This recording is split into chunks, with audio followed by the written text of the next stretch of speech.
Amados, a paz do Senhor, estamos aqui nesta manhã para juntos estudarmos a nossa lição Escola Bíblica Dominical, a nossa lição de número 13, que traz o título Voltando os Olhos para a Bendita Esperança. Lição de número 13, que vai ser estudada no dia 28 de março de 2021. O nosso texto áureo nos diz assim: aguardando a bem-aventurada esperança e o aparecimento da glória do grande Deus e nosso Senhor Jesus Cristo. Está registrado em Tito, capítulo de número 2 e o versículo de número 13. A nossa verdade prática diz: a nossa esperança é algo vivido e real, não se baseia em utopia e nem imaginação humana, mas em fatos revelados na palavra de Deus e confirmado pela história. A nossa leitura bíblica em classe encontra-se registrada no livro de Atos dos Apóstolos, capítulo 1, do versículo 6 ao versículo 11. Nos diz assim a palavra de Deus: aqueles, pois, que haviam reunido, perguntaram-lhe, dizendo: Senhor, restaurarás tu nesse tempo o reino a Israel? E disse-lhe: não nos pretende saber os tempos ou estações que o Pai estabeleceu para o seu próprio poder, mas recebereis a virtude do Espírito Santo, que há de vir sobre vós, e ser-me-eis testemunha, tanto em Jerusalém, como em toda a Judeia e Samaria, até os confins da terra. E quando dizia isto, vendo eles, foi levado às alturas, e uma nuvem o recebeu, ocultando-o a seus olhos. E estando com os olhos fitos no céu, enquanto ele subia, eis que junto dele se puseram dois varões vestidos de branco, os quais lhe disseram: varões galileus, por que estáis olhando para o céu? Este Jesus, que dentre vós foi recebido em cima no céu, há de vir assim como para o céu ouviste ir. A nossa lição de hoje tem como objetivo geral voltar os olhos para a bendita esperança. Nós temos 3 objetivos que o professor deve procurar alcançar durante essa lição. Primeiro, afirmar que Jesus virá. Segundo, destacar a necessidade da vigilância.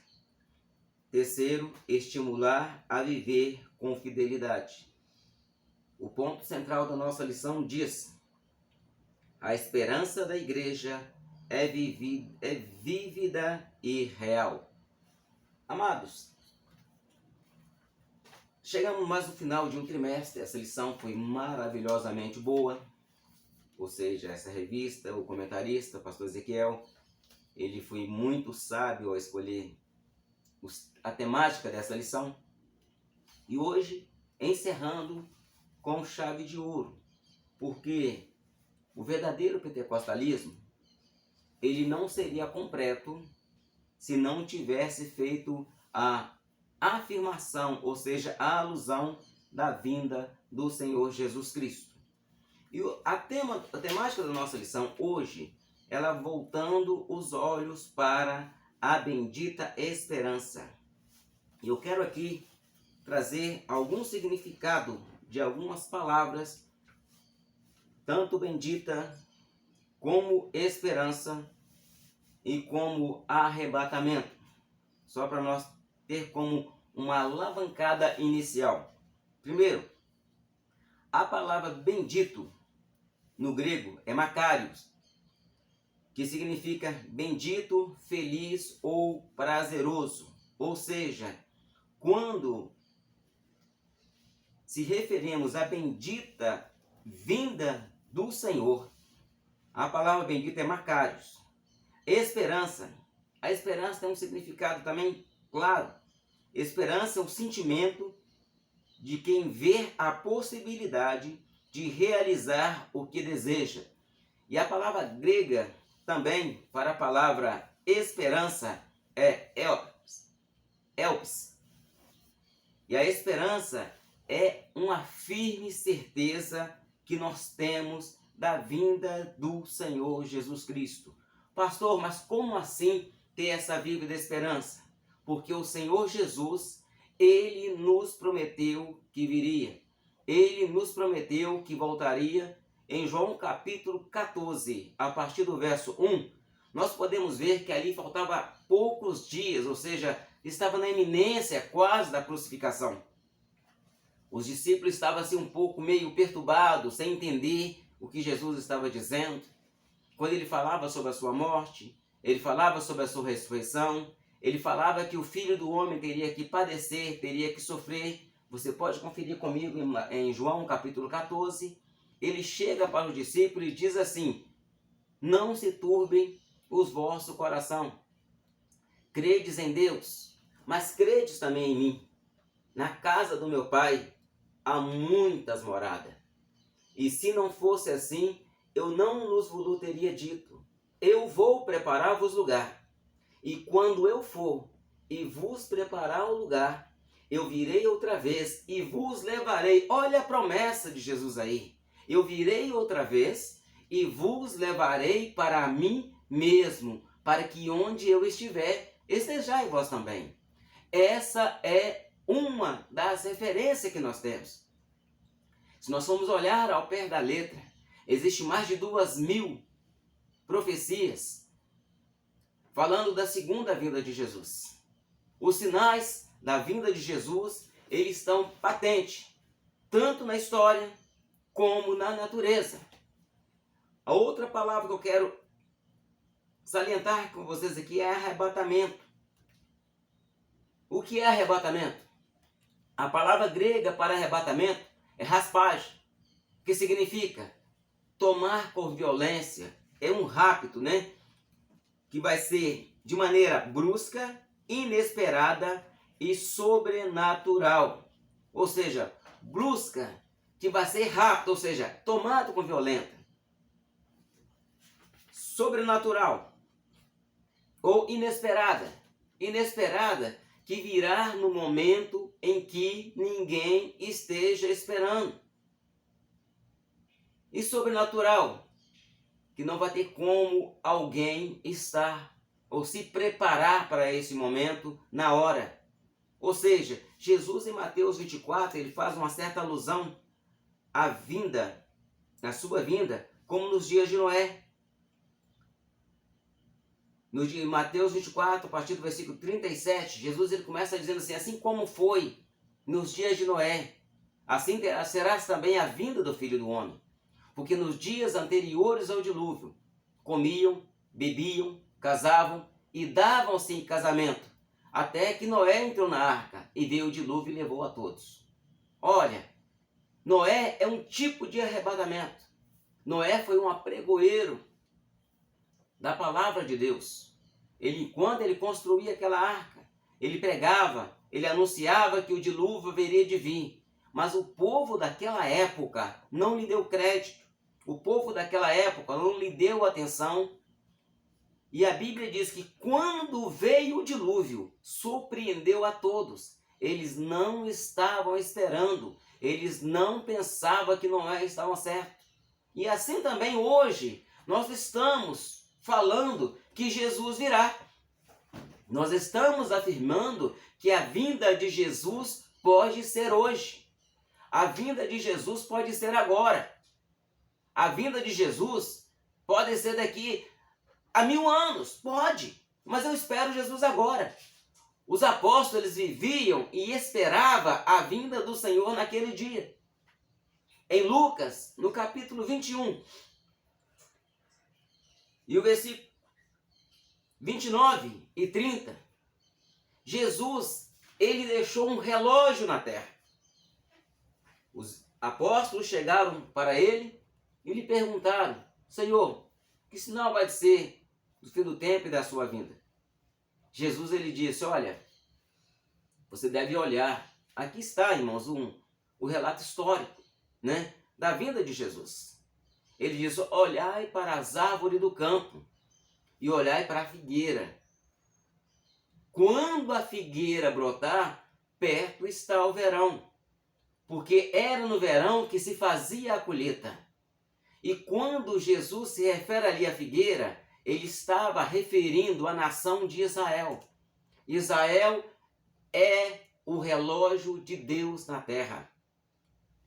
Devido à negação de Israel ao Senhor, no ano 70, o general Tito, ele invadiu Jerusalém, ele destruiu o templo, ele destruiu a cidade e os judeus foram expulsos, os que não foram exterminados foram expulsos de Israel. E desde aquela época, qualquer nação poderia habitar Jerusalém. Houve o período dos cruzados, houve a Era Negra, depois houve o período dos cruzados, houve, né, o período de Saladino, que foi um grande sultão, um grande comandante, um grande governante, que governou ali no período dos cruzados. Houve que a Terra Santa foi pisada por todos os povos, desde do ano 70 depois de Cristo. Mas Israel estava proibido. Israel não poderia voltar à sua terra. Ou seja, a figueira estava seca. A figueira estava, vamos dizer assim melhor, né, fora do seu lugar. Mas, em 1948, com o voto de um brasileiro, Oswaldo Aranha, que era membro da ONU, houve-se então a votação se Israel voltaria ou não ser nação. Olha, por 1.900 anos aproximadamente, por 1.900 anos Israel foi expulso da sua terra. Ele não podia pisar a Terra Santa. Eles eram espalhados por todo o mundo, sendo perseguidos, sendo massacrados. Você pode acompanhar também o sofrimento que eles passaram no Holocausto. E não foi o único. Se você for analisar na história, por várias e várias vezes, muitos líderes, tais como Hitler, perseguiram Israel, tentando exterminar, acabar com o povo e por fim assim a promessa. Mas em 1948, havia um empate na ONU. Ou seja, X voto a favor de Israel voltar a ser nação e X voto contra que Israel voltasse a ser nação. Ou seja, era um povo histórico, um povo que tinha e tem a sua tradição, tem a sua história, mas não podia habitar na sua terra, não podia ser reconhecido como nação. Mas Jesus havia prometido olhar para as árvores. Quando estava referindo às árvores do campo, Jesus aqui estava se referindo às nações. E olha para a figueira. Este é um dos principais sinais que Jesus deixou da sua vinda. Em 1948, Oswaldo Aranha vai lá e dá o voto de Minerva. E Israel, então, a partir de 1948, foi reconhecida como nação. Oh, aleluia! A figueira brotou. A figueira agora, né, tinha como voltar para as suas origens.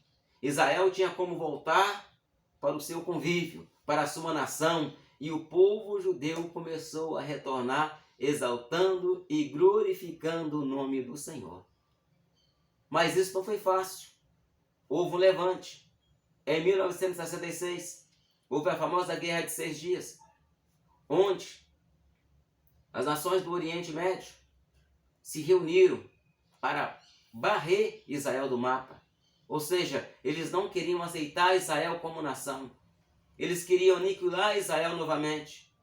ali houve então intervenção divina. E o seu comandante disse aos soldados, olha, ele leu lá em Deuteronômio, quando sair com um povo que é maior do que tu, um povo que tem condições de guerra mais do que você, lembra que o Senhor teu Deus é que peleja por vós. E ali, durante essa guerra, Israel voltou vitorioso. Israel não tinha poder bélico suficiente, Israel não tinha homem suficiente, mas Deus ali garantiu a vitória. Este é um sinal histórico de que Jesus, ele breve virá. Jesus, ele breve virá. Ele ainda disse, olha para a figueira. Um sinal claro da vinda de Jesus é a paz no Oriente Médio. Em 1995, eu me lembro que estava para ser assinado um tratado de paz. Se não me engano, era Isaac Rabin. No dia em que ia ser feito o tratado de paz entre Israel e palestinos, Isaac Rabin ele foi assassinado por um judeu. 1995. Ali naquela época, eu já estava ali. Se esse tratado de paz for assinado, Jesus ele pode vir a qualquer momento. Amados, que nós venhamos voltar os nossos olhos para essa bendita esperança. A bendita esperança nossa é a vinda do Senhor Jesus. E o apóstolo Paulo, ele também disse em Tessalonicenses capítulo 4, irmãos, vamos ler esse texto, isso eu faço questão de ler com você. Tessalonicenses capítulo 4.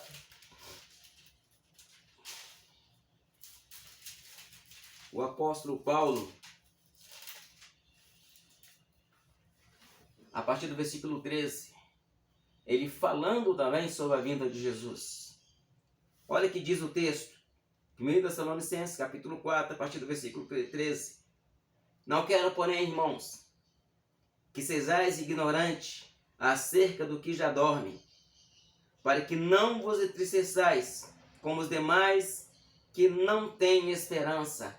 Mas nós temos a nossa esperança, irmãos. O mundo aí diz, que a esperança é a última que morre. Mas a esperança da igreja, ela vai além da morte. A esperança da igreja, ela vai muito além. Porque se Jesus manifestar hoje, eu vou ser arrebatado e assim estarei para sempre com o Senhor. Essa é a nossa certeza. Mas sabemos também que se eu descer à mansão dos mortos, se eu descer a minha vida, meu fôlego de vida se findar, a minha esperança não termina comigo. Eu tenho certeza que naquele dia ele vai me chamar pelo nome. Não diz assim? Porque se cremos que Jesus... Voltamos no início do texto. Não quero, porém, irmãos meus, que sejais ignorantes acerca dos que já dormem, ou seja, daqueles que já morreram, para que não vos entristeçais, como os demais que não têm esperança. Porque se cremos que Jesus morreu e ressuscitou, assim também os que em Jesus dormem, Deus os tornará a trazer com ele.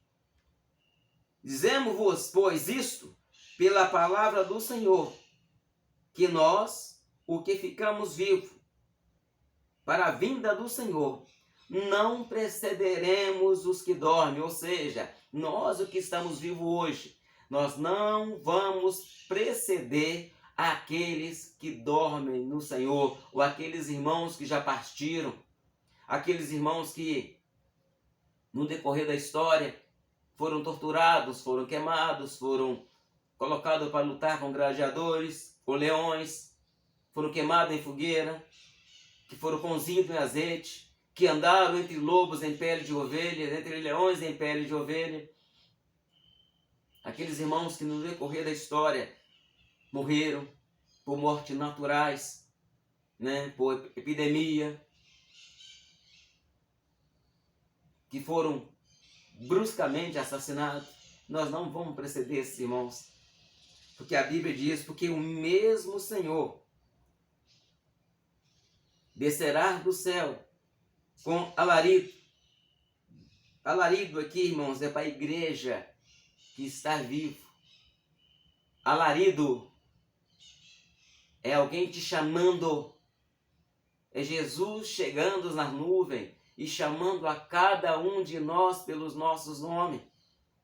Pedro, Paulo, Maria, José, Valdir, Valbone, Judas, ele estará chamando-nos pelo nosso nome. E na sequência,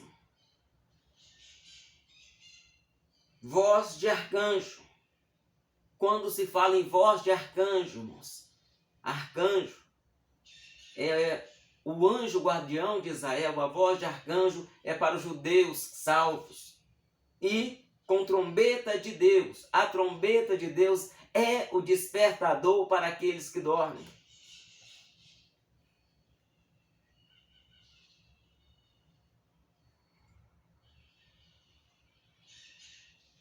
E os que morreram em Cristo ressuscitarão primeiro. Versículo 17. Depois nós, o que ficamos vivos, seremos arrebatados juntamente com ele nas nuvens, a encontrar com o Senhor nos ares, e assim estaremos para sempre com o Senhor. Oh, aleluia, irmãos. Nós vamos estar para sempre com o Senhor. Nós temos que manter viva a nossa esperança. Hoje, o mundo está vivendo um tempo de pandemia. Hoje o mundo está vivendo um tempo de reclusão. Porque quase não dizer o mundo está em sítio. É quase um estado de guerra. Uma guerra contra um inimigo invisível. Um inimigo que pode estar à sua porta e você não está vendo. Um inimigo que pode estar sentado ao seu lado. Hoje, muitos cristãos, devido a alguns decretos municipais, tanto nós aqui em Betim, não estamos podendo cultuar. Muitas cidades do Brasil não estão podendo reunir. E já um ano já de pandemia, muitos cristãos esfriaram a sua fé.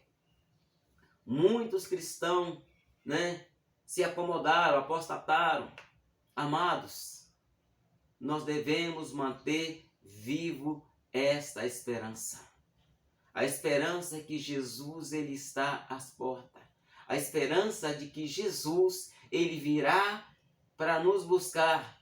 Lá em Hebreus 10 está escrito: por mais um pouquinho de tempo, aquele que há de vir virá e não tardará. Aquele que há de vir é o Senhor Jesus. Amado, eu sei que às vezes alguns de nós está triste, está enlutado por perca de algum ente querido, por perca de algum familiar. E às vezes entristece e queira perguntar ou questionar a Deus o porquê que isso está acontecendo.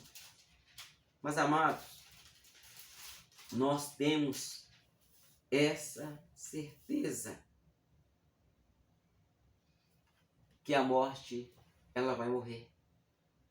Aqueles que morreram, aqueles que deitaram esperando na vinda do Senhor, ele voltará. Lembra da ressurreição de Lázaro? Que ele disse para Marta e para Maria: eu sou a ressurreição e a vida. Aquele que crê em mim, ainda que esteja morto, viverá. Quantos e quantos dos nossos irmãos, partiram crendo. Mas na hora do arrebatamento da igreja, que pode acontecer a qualquer momento, ele vai levantar e ali estaremos para sempre com o Senhor. Olha uma outra referência aqui que o apóstolo Paulo, ele diz em 1 Coríntios capítulo 15, a partir do versículo 51. Irmão, nós temos que salientar o mundo, despertar em nós a certeza de que Jesus virá. Continuamos pregando que Jesus, isto é o verdadeiro pentecostalismo. Quando Jesus virá? Daqui 1 ano, daqui 10 anos? Irmãos, não devemos preocupar com a data. Lá em Atos capítulo 1, Jesus ele disse claro que não vos compete saber aquilo que o Pai reservou para o seu próprio poder. Olha o que os discípulos perguntaram para o Senhor. Estando eles ali no monte, junto com o Senhor. Não vos pertence saber o tempo. Atos capítulo 1, versículo 7. Não. E disse-lhes, não vos pertence saber os tempos ou estações que o Pai estabeleceu para o seu próprio poder. Não devemos ficar preocupados com dias. Muitos líderes na história já marcaram datas. Muitos líderes já afirmaram que Jesus ia vir em tal e tal data. E tal data chegou e Jesus não veio. Porque ele mesmo diz, muitos falsos profetas virão falsos cristos. Mas a igreja que vive o verdadeiro pentecostalismo, ela sabe que Jesus ele pode vir a qualquer momento. Mas devemos salientar, amados, que a nossa esperança, como diz o hino da harpa cristã, nossa esperança é sua vinda. O Rei dos Reis vem nos buscar. Nós aguardamos Jesus ainda, aleluia, até a luz da manhã raiar. A nossa esperança é sua vinda. O Rei dos Reis, ele vem nos buscar. Nós aguardamos Jesus ainda até a luz da manhã raiar. Aleluia. Glória a Deus. Nós devemos estar sempre prontos. Nós devemos estar sempre alerta. Porque há muitas distrações aí no mundo. Há muitas coisas que querem nos tirar a atenção. Há muitas propostas. Há muito mimimi, há muita facilitação, há muito evangelho fácil. Mas o verdadeiro evangelho, o verdadeiro pentecostalismo é este. Jesus vem. Lembro ainda quando eu era mais jovem. Muitas irmãs e muitos irmãos, às vezes não tinha nem condições, eu lembro disso. O irmão chegava, abria a Bíblia e pedia para o irmão que estava ao lado para ler para ele um texto. E ele sempre falava, Jesus salva, Jesus cura, Jesus liberta, Jesus batiza com o Espírito Santo e Jesus leva para o céu. Palavras sobre arrebatamento e sobre a vida de Jesus estão um pouco sumidas dos nossos púlpitos. Amados, eu quero aqui dizer como o apóstolo Paulo,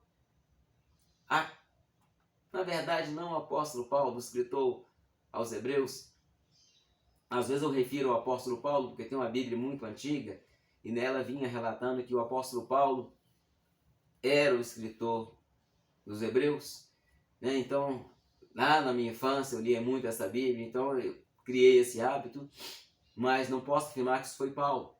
Então, o escritor aos Hebreus, ele diz claramente, ainda que muito tenha sua vinda por tardia, mas aquele que há de vir virá, irmãos, ele não tardará. Os sinais estão aí. Jesus ele disse em suas palavras, você tem que salientar na sua aula, salientar com seus alunos, que Jesus falou de pestes. Estamos vivendo aí uma pandemia mundial. Jesus falou de rumores de guerra. Estamos sempre ouvindo rumores de guerra a nossas portas. Jesus falou sobre sinais da natureza, que haveria terremotos. Irmãos, nos últimos 100 anos, houve mais terremoto do que em toda a história da humanidade. Então os sinais de Jesus, eles estão patentes. Os valores estão sendo investidos. Hoje, no mundo em que nós vivemos, nós sabemos que às vezes o certo se tornou errado e o errado se tornou certo. Nós vemos a inversão total dos valores. Nós vemos uma inversão aí total na cultura da humanidade. Eu não vou muito longe, não. Eu vou a 20, 30 anos atrás. Eu não quero voltar aqui nos anos 60, nos anos 70 ou antes, não. Vamos voltar 30 anos atrás. A inversão dos valores estão patentes aos nossos olhos. E a Bíblia diz que por multiplicar a iniquidade, o amor de muitos esfriará. E a iniquidade ela tem se aumentado em nossos dias. A iniquidade ela tem se alastrado. Mas eu quero dizer para você nesta hora que assim como foi nos dias de Noé, assim também há de ser a vinda do Filho do Homem. Nós devemos manter firme.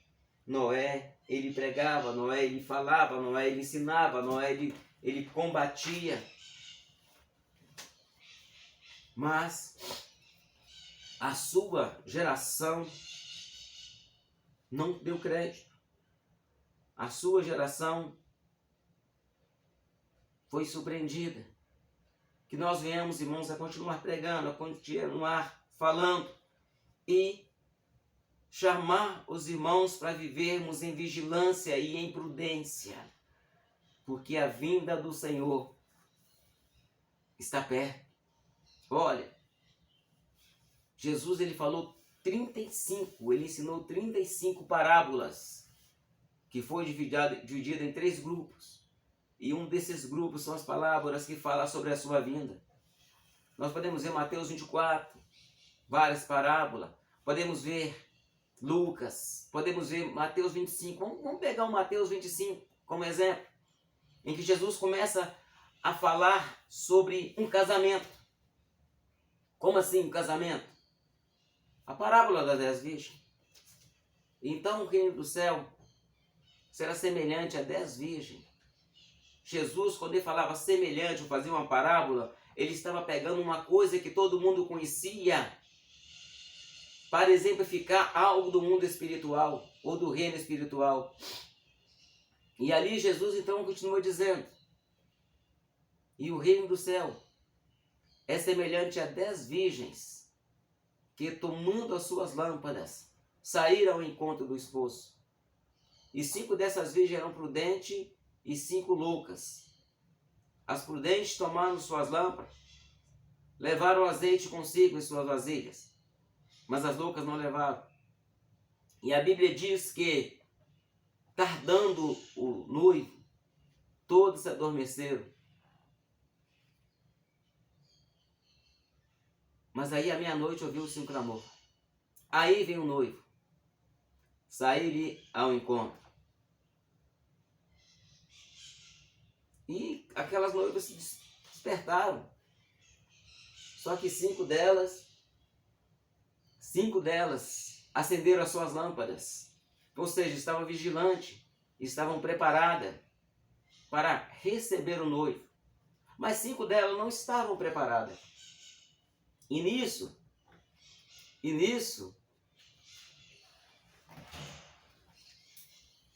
elas pediram o azeite emprestado às prudentes. E quando elas pediram o azeite emprestado, as prudentes falaram: não. É o caso que vai faltar para nós e para vós. E diante aos que vendem. Olha, amada, a vigilância é você estar esperando a vinda do Senhor com a sua fé, com a sua certeza, com a convicção de que você está servindo ao Senhor.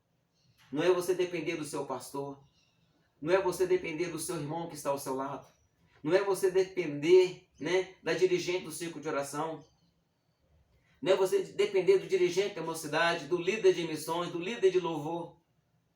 Você tem que estar preparado. e com azeite em suas vasilhas. E quando a Bíblia refere a azeite, ela está referindo ao Espírito Santo de Deus.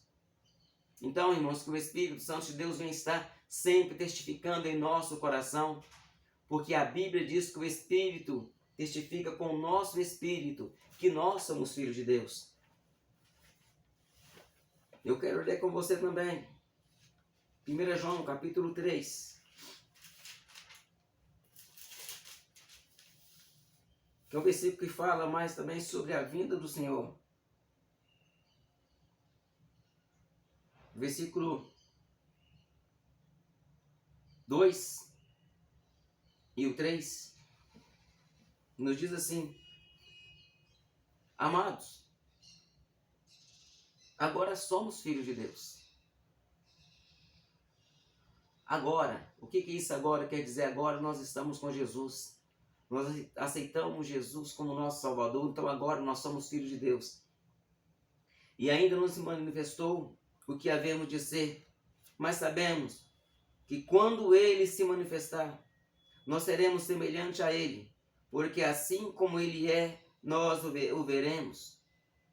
Versículo número 3. E qualquer que nele tem esta esperança, purifica-se a si mesmo, como também ele é puro. Amados, santificação, vigilância, prudência é essencial para você ser arrebatado e subir ao encontro do Senhor nos ares. Não adianta você vigiar e não ter santidade. Lá em Hebreus está escrito: segui a paz com todos e a santificação, sem a qual ninguém verá o Senhor. Seguir a paz com todos. Então, irmãos, nós venhamos estar em paz. Que nós venhamos seguir a paz com os que estão perto, com os que estão longe. Paz com nossos amigos. Paz com nossos irmãos. Paz com nossos inimigos. Como assim paz com nossos inimigos? O crente não pode ter inimigo. Eu não posso ter inimigo, irmãos.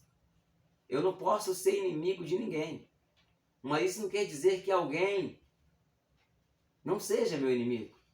Mesmo a pessoa me desejando mal, querendo me prejudicar, querendo me atrapalhar, eu tenho que ter paz com essa pessoa. Eu tenho que ter paz até com aqueles que desejam meu mal. Tempos e estações. Ora, Jesus, quando ele disse em relação a tempos e estações, lá em Atos capítulo 1, ele estava dizendo, olha, aquilo que Deus reservou, ou seja, o tempo, Cronos e Kairos. Cronos é o tempo do homem. Kairos é o tempo de Deus. Ou seja, as estações ali estão falando de Kairos. Ou seja, aquilo que Deus reservou no seu tempo é exclusivamente para Ele. Mas a ordem já está dada lá em Apocalipse, né? Estamos sendo convidados para sentarmos na mesa, porque a noiva se ataviou e vindas são as bodas do Cordeiro. Amados, na boda do Cordeiro, no tribunal de Cristo, eu quero olhar para o lado e quero ver você lá. Porque o Senhor, Ele é a nossa certeza, a nossa esperança, e em breve Ele virá. Amém? Que Deus em Cristo abençoe a sua vida. Que Deus te dê uma boa aula. Que Deus te ilumine nesse dia. Que Deus abençoe a sua vida. Querido Deus, queremos te louvar, meu Pai, pela grandeza do teu santo nome. E exaltar, Senhor, pelo período que passamos aqui ministrando essa aula. Pedimos a Ti, meu Deus, que a Tua mão santa e estendida venha iluminar cada professor, a cada aluno, que as Tuas boas mãos, meu Deus, venha fazer o Teu povo prosperar e esperar a Sua vinda a cada dia, ó Pai. Eu Te louvo e apresento, Senhor, a necessidade de cada um dos Teus filhos que estão enfermos, ó Pai, ou que estão precisando de uma cura, precisando de uma libertação. Que as Tuas mãos, Senhor, vai de encontro a cada um neste momento, ó Deus.